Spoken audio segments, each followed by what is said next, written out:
Hello बच्चों, very good morning बेटा। बेटा आज हम अपना नेक्स्ट कॉन्सेप्ट करने जा रहे हैं चेंज इन पीएसआर का ही। इस वीक ये हमारा चैप्टर कंप्लीट हो जाएगा और मैं आपको एक पीडीएफ अटैच करके दूंगा बेटा, जिसमें सारे क्वेश्चंस होंगे और कुछ क्वेश्चंस मैं सॉल्व करवाऊंगा। देखो मैं अभी सिर्फ आपको कॉन्सेप्ट सिखा रहा हूँ और उसके बेसिस पे जो एक दो क्वेश्चन है वो मैं खुद ही करा रहा हूँ, ताकि मैं ये चाहता हूँ कि बाद में भी आप कॉन्सेप्ट को ना भूलो। इसलिए क्या नाम है, मैं आपको पहले ही पहले सारे कॉन्सेप्ट सिखा रहा हूँ। उसके बाद क्या नाम है बेटा, मैं आपको सारे क्वेश्चंस करके भी दिखाऊंगा और क्या नाम है उसके बाद बेटा आपको एक पीडीएफ भी अटैच करके दूंगा जिसमें सारे क्वेश्चंस होंगे। बेटा आज देखो मैं आपको क्या सिखाने जा रहा हूँ, नेक्स्ट कॉन्सेप्ट कि बेटा रिवैल्यूएशन के रिगार्डिंग है। कॉन्सेप्ट किसके रिगार्डिंग है बेटा? रिवैल्यूएशन के रिगार्डिंग। देखो हमें बहुत अच्छे से आता है कि रिवैल्यूएशन अकाउंट का जो फॉर्मेट है बेटा वो ऐसा बनता है जिसमें दो चीजें आती हैं, बेसिकली दो साइड होती हैं। एक साइड बेटा एसेट्स का कम होना और लायबिलिटीज का बढ़ना होता है। ठीक है, एसेट्स का बढ़ना और लायबिलिटी एसेट्स का कम होना, लायबिलिटीज का बढ़ना। देखो इसके रिगार्डिंग ना दो बातें हैं। बातें कैसे कि अभी एक स्टेटमेंट भी सिखानी है मुझे आपको उसके रिगार्डिंग। और इधर क्या होता है बेटा, एसेट्स का बढ़ना और लायबिलिटीज का कम होना इधर आता है, यानी बेनिफिट इधर आता है, लॉस बेटा उधर की साइड आता है। ठीक है बेटा, क्योंकि ये डेबिट साइड है और आपको पता है सारे लॉसेस डेबिट होते हैं, सारी इनकम क्रेडिट होती है। तो ये बातें हैं बेटा। ये काम आपको जब करना है जब लिखा हो क्वेश्चन में when they want to record the effect. क्या लिखा हो बेटा? When they want to record the effect. अभी हम एक क्वेश्चन करेंगे ना, बड़े वाले क्वेश्चन जिसमें और भी चीजें होंगी, दो पार्टनर कैपिटल अकाउंट और बैलेंस शीट। तो आपको याद रखना है जब लिखा हो when they want to record the effect तो बेटा ये एंट्री करनी है आपको, ये अकाउंट बनाना है। एंट्री कह रहा हूं, ये अकाउंट बनाना है बेटा आपको पूरा कंप्लीट। तो ये तो केस वन था कि जब आपसे ऐसी बात कहे। अब बात करते हैं बेटा केस नंबर 2 की। लेकिन जब आपसे कहे when they do not want to record the effect, when they do not want to record the effect, do not want to record the effect, to record the effect, जब वो ये कहे बेटा कि क्या नाम है, they do not want to record the effect, तो आपको क्या करना है बेटा, एक स्टेटमेंट बनानी है। क्या बनानी है बेटा? स्टेटमेंट बनानी है। कैसे बनाओगे वो स्टेटमेंट? उसके लिए बेटा एक एग्जाम्पल ले लेते हैं छोटा सा। जैसे मान लो एक क्वेश्चन ले लेते हैं, मैं आपको सिखा दूंगा कैसे करना है। कि पहले आप एक क्वेश्चन लो, जैसे एक लो आप बुक वैल्यू, ठीक है, और एक लो बेटा रिवाइज्ड वैल्यू। क्या लो बेटा? Revised value. बुक वैल्यू और रिवाइज्ड वैल्यू। यहां लो items, assets and liabilities. Building लो, फर्नीचर लो और क्रेडिटर्स लो। ठीक है बेटा, और क्या लो आप साथ में? क्रेडिटर्स लो। मान लो बेटा बिल्डिंग की पहले वैल्यू 10,000 थी, आज की डेट में 15,000 है। फर्नीचर की वैल्यू पहले 2,000 थी, आज की डेट में बेटा 6,000 है। बेटा एक सेकंड रुकना जरा।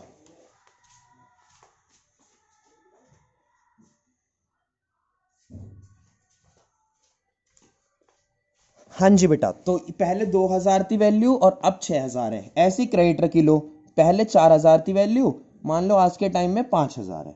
ठीक है बेटा, तो अगर रिवैल्यूएशन अकाउंट हम बनाते और आपको ये वाली लाइन लिख के दे रखी है, ये वाली बात बता रखी है कि ये करो when they do not want to record the effect, तो क्या करना है? देखो बेटा सबसे पहले आपको बनानी स्टेटमेंट। मैं आपको स्टेटमेंट बना के दिखाता हूँ नेक्स्ट पेज पे। रुको एक पेज ले लेते हैं कोई सा। ठीक है बेटा, इस स्टेटमेंट को बनाओगे कैसे आप वो समझो। सबसे पहले आप क्या करना, इस स्टेटमेंट को बनाने के लिए यहां पर लिखना ऊपर कैलकुलेशन ऑफ,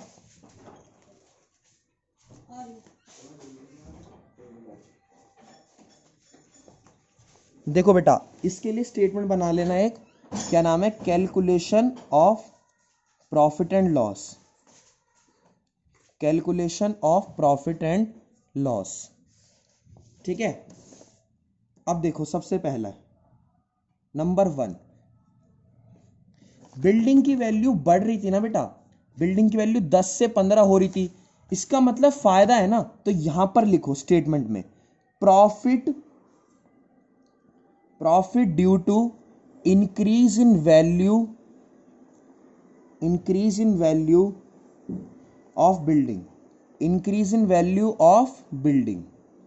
ठीक है, कितनी हो रही है बेटा? 10,000 से 15,000 हो रही है, तो 5 का डिफरेंस है, तो बेटा आप क्या लिखो 5,000 पॉजिटिव, क्योंकि देखो जो बेनिफिट है ना उसे आप लिखना प्रॉफिट ड्यू टू, जिस रीजन की वजह से प्रॉफिट हो रहा है उसे लिखना। नंबर 2, फर्नीचर की वैल्यू 2,000 से 6,000 हो रही है, तो लिखो profit due to increase in value of furniture. बेटा 2,000 से कितनी हो रही है, 6,000 हो रही है ना, तो बेटा ये भी बेनिफिट है, यानी पॉजिटिव वालों को पॉजिटिव में लिखो। अब देखो कह रहा है क्रेडिटर्स 4,000 से 5,000 हो रहे हैं, 4 से 5 हो रहे हैं। अब बेटा ये तो नुकसान है, क्योंकि क्रेडिटर्स का बढ़ना तो नुकसान होता है ना बेटा, तो यहां लिखो loss due to increase in creditors, क्योंकि लायबिलिटी बढ़ रही है। इंक्रीज इन क्रेडिटर्स कितना है बेटा, 1,000 का डिफरेंस है, तो इसे माइनस में लिखो।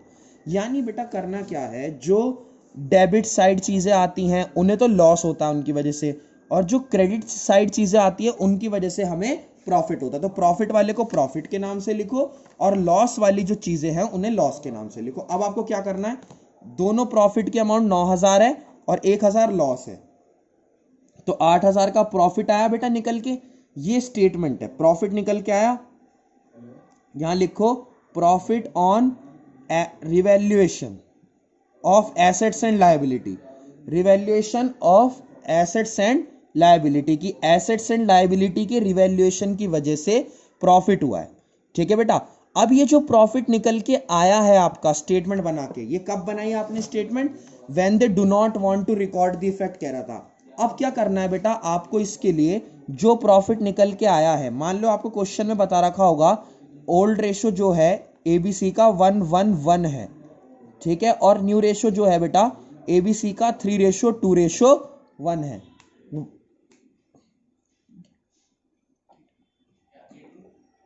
हाँ, तो 3:2:1 है न्यू रेशो, ओल्ड रेशो बेटा आपका 1:1 है। ठीक है बेटा, आपको करना क्या है, आप पहले निकालो गेन, या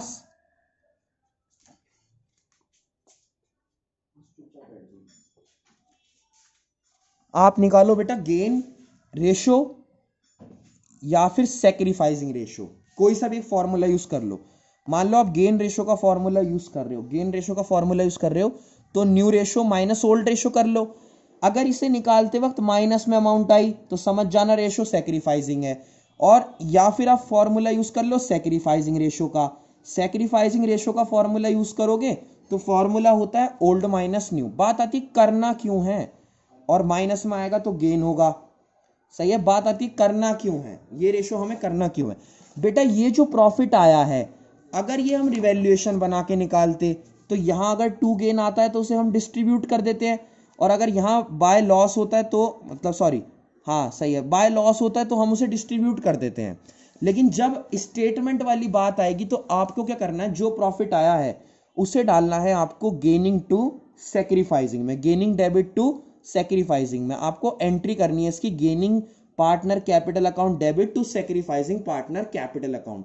यानी अब प्रॉफिट बटेगा नहीं, अब प्रॉफिट जाएगा गेनिंग टू सैक्रिफाइसिंग में। तो बेटा जैसे 8,000 आया था, अब आप इसका गेन या सैक्रिफाइस निकाल लो। देखो आप मान लो गेन का फॉर्मूला यूज कर रहे हो तो न्यू माइनस ओल्ड करोगे, ए का न्यू कितना है बेटा 3/6, ओल्ड कितना था बेटा 1/3, ठीक है, तो एलसीएम लो, 6 एलसीएम आ गया, 3 - 2 1/6, पॉजिटिव में आ रहा है, गेन कर रहा है, ठीक है। बी का देखो, बी का न्यू कितना है 2/6, बी का न्यू कितना है बेटा 2/6, ओल्ड कितना है 1/3, सही है, तो ये तो कट ही जाएगा, 0 ही हो जाएगा, ठीक है बेटा। नेक्स्ट सी का देखो, न्यू कितना है 1/6, ओल्ड कितना था 1/3, 1/6 - 1/3, एलसीएम लो, 6 एलसीएम आ गया, 1 - 2 -1/6, यानी इसका आ रहा है सैक्रिफाइसिंग। तो बेटा एक गेन कर रहा है, एक सैक्रिफाइस कर रहा है। जो आपका प्रॉफिट निकल के आया था ना 8,000 रुपीज, जो 8,000 प्रॉफिट आया था उसे आप इसमें रेशो में कर दो, 1/6 में कट कर लो 3 और 4,000, सही है बेटा, और कट करोगे तो 1,667 आ जाएगा मेरे ख्याल से। अगर आप 3 से कट करोगे तो अप्रोक्सीमेट एक बार आप चेक कर लेना कैलकुलेशन वगैरह।